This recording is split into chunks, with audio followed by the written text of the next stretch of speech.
అనకాపల్లి తిరుపతి ఒకటా రెండా?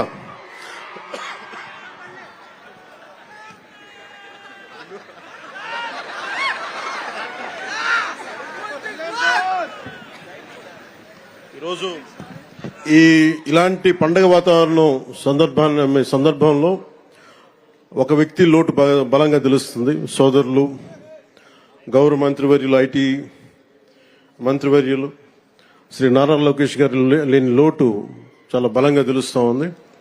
ఎందుకంటే ఇలాంటి ఒకేసారి ఇంతమందికి ఇవ్వాలని చెప్పి మెగా డిఎస్సి కూడా ఆయన ఆధ్వర్యంలోనే చేయటం, అదే తరహాలో ఇది కూడా ఇవ్వటం మనస్ఫూర్తిగా వారి ధన్యవాదాలు. వారికి నా మనస్ఫూర్తిగా నా అభినందనలు తెలియజేస్తూ, వారి లేని లోటు చాలా స్పష్టంగా ఉందని తెలియజేస్తూ మీ అందరికి కూడా, మీ అందరి తరపున వారికి నా ధన్యవాదాలు తెలుపుతా ఉన్నాను. అలాగే ఇందాక లోకి బాబురావు గారు మాట్లాడింది నాకు ఎంత కదిలించేస్తున్నాయంటే, మీ కథలు కుందరపు మణికంఠ గారు కావచ్చు, కసింశెట్టి అఖిల్ గారు కావచ్చు, కొమ్ము శిరీష గారు కావచ్చు, షేక్